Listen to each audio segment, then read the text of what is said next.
Welcome back to another episode of Hello Ladies. I am your host, Sabrina. Is Hey, this your Garrett, is this your bit? What this was is my that? bed. Yeah. I am Megan Manley for So today only. after this, she turns into I was gonna do a thing where where you switch like the first initial and the last initial, and I was like, Mhm. that is the same name. Yes, ma'am. Yeah, for today only tentatively, depending on what happens after I move.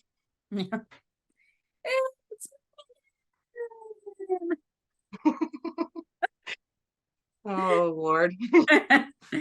um yeah, Megan and I were both in Wilkes-barre last night for the taping of Raw. Well, not taping, the live show. Taping of Main Event, I guess.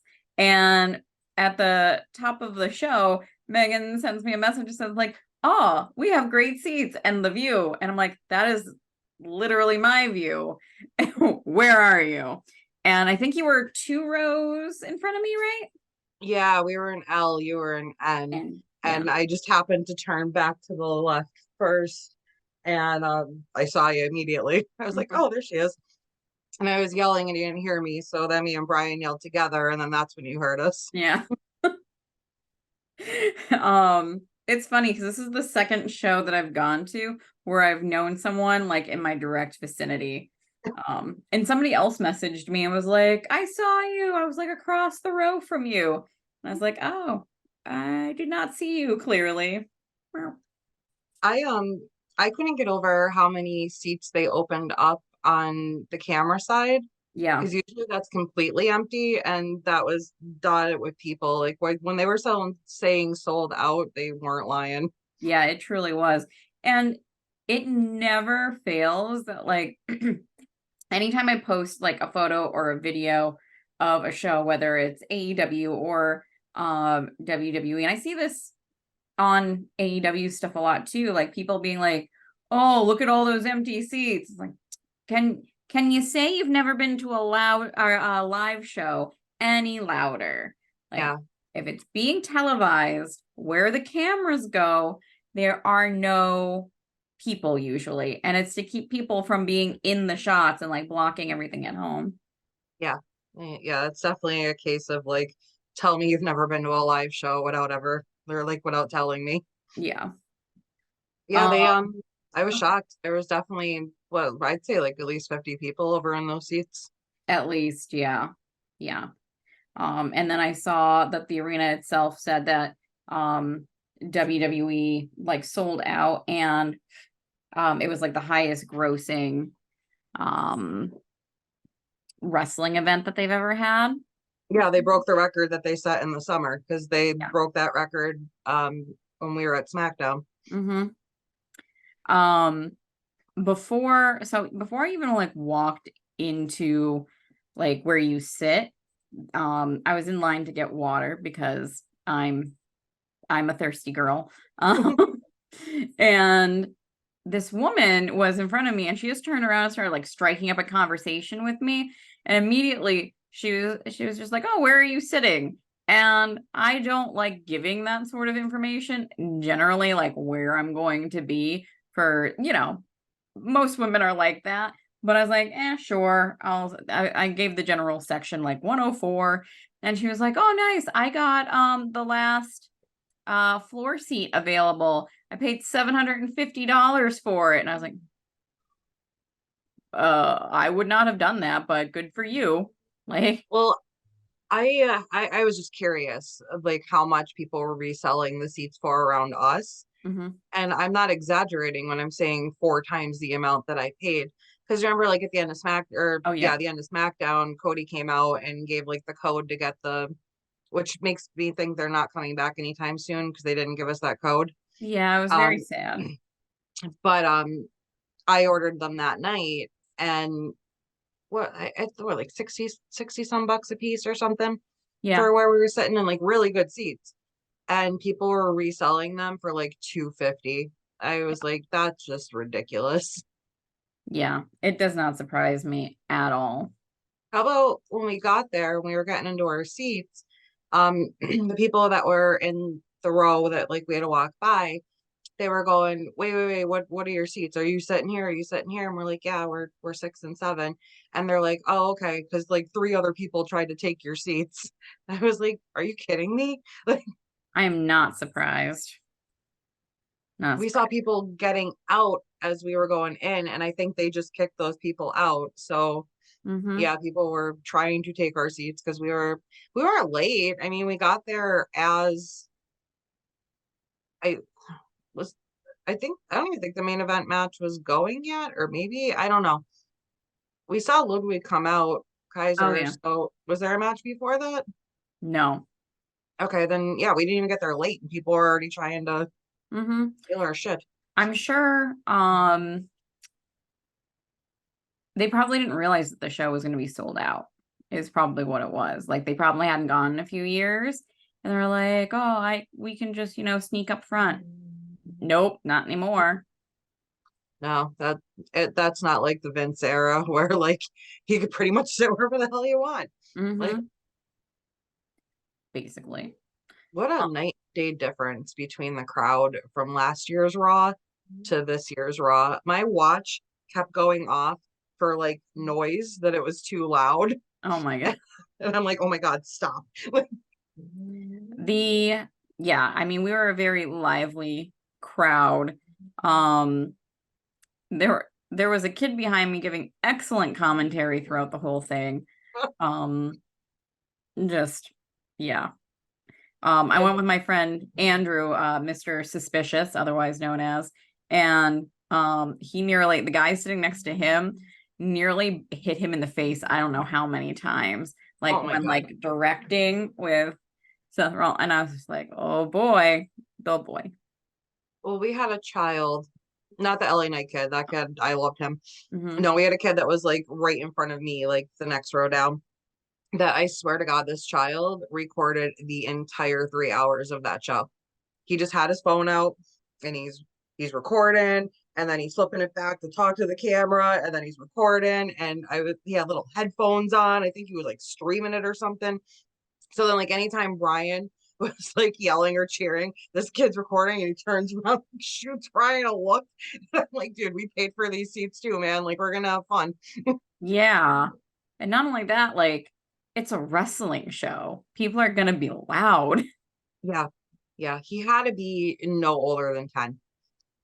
And he's like streaming. I'm just like, what am I doing wrong with my life?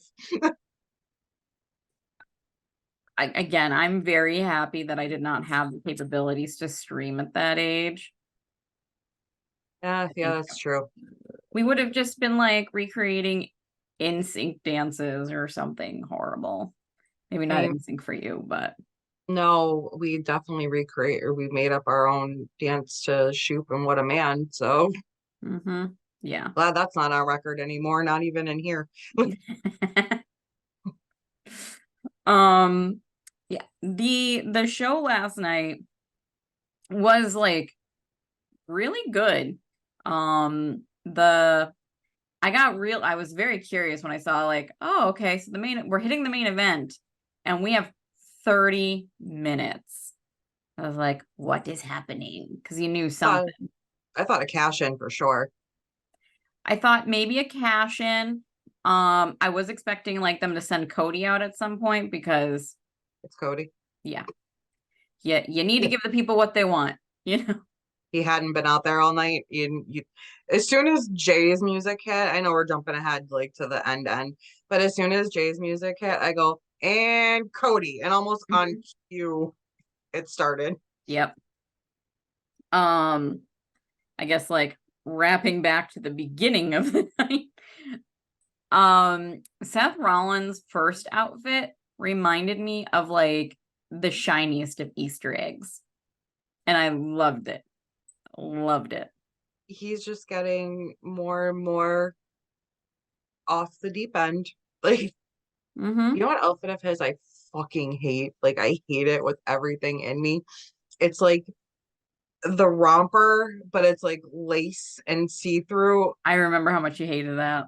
He's worn it twice. Look, he's worn because I hate it with everything, and I'm so glad. I'll take anything else he wears over that. I don't know why it angers me so much, but I think it's because like it's just legitimately ugly. The other stuff's just wild and flamboyant. That is just ugly. I hate it. I love that now you see people dressing like him in the audience. Yeah, And by people, I mean like men. You see men like in dressed up like Seth Rollins, like adult men, and it's wonderful. yeah, you definitely do. There was a Sting in the audience last night. Did you see that? I did not see the Sting. They were like a little diagonal behind Wade Barrett, like on the floor. Okay. Yeah, there was a Sting. I don't know what his partner was trying to go for, but they just put like random face paint on themselves. So I think it was just random face paint because Halloween was last week. I don't know. Mm. Yeah. Um, I also really enjoyed the pop that Michael Cole got when he came out. Mm. Michael Cole has been since the chains were taken off, like the genie set free, he has been a completely different human being. Yeah. It's like between that and when he was, it first started with Pat. Like Pat really got him to kind of loosen a little bit. Mm-hmm. And then, I I the kind of think chains, I kind of think it might have been like with Pat, Vince was so busy being like, stop saying that, that Michael Cole could just like talk a little bit. yeah, right. Yeah, I never thought the words would come out of my mouth that I enjoy Michael Cole's commentary, but I enjoy Michael Cole's commentary. Yeah. I love Michael Cole. Um, I also really enjoy Wade Barrett and his grumpy bear routine. I That's like just that what he is. He's a big old grumpy bear. I like that he's starting to call back to like bad news because he'll like say things about like bad news or good news. Mm-hmm. I'm like, yay, he said the thing. Yep. I've got some bad news. Loved Bad News Barrett. I'm not even gonna lie. Yeah, same. Um, yeah. When Sammy came out both times, I was so excited. One for myself, but two also for you, because the last time we got no Sami Zayn. Well, no, we had the trial. Were you at the was that the last that We was it. didn't have the no, we didn't have the trial. We had the 1,000 day celebration. Okay. The trial might have been in Philly then. It was. Okay. I saw that. Okay. Yeah. That was the 100th. It was some kind of anniversary of Raw. 30th year, 30th 30th. year. That's what it was. Yeah. Yeah, it was that. Yeah, we weren't there for that. No, I've never seen Sammy. Every time that we went, he because last year for Raw, I think like a family member of his just passed. So like that was the one week he was off. Um SmackDown a few years ago, he was still injured. I think he legitimately came back the week after. I was so disappointed. I'm trying to think like before that, I think he might have still been in NXT. So like anytime I've gone, I just never got to see him. And I'm walking in last night, I'm going, Sammy's not gonna be here. Brian's like, you don't know that. I go, yes, I do, because I'm here. And like he's not gonna be here. And then I go to the merch stand and all I wanted to get was that Sammy shirt. And I'm looking and I'm seeing like Mommy and like LA Knight and Cody and Roman. And I'm like, okay, there's not a stitch of Sami Zayn merch here. I'm like, that's a bad sign. I was so convinced he wasn't going to be there. And then when he was saying, oh, he wanted to thank two people, and I'm like, oh my God, is he actually going to be here? And he was, and I was so excited. Yeah. And I mean, Sammy, you get him twice and such an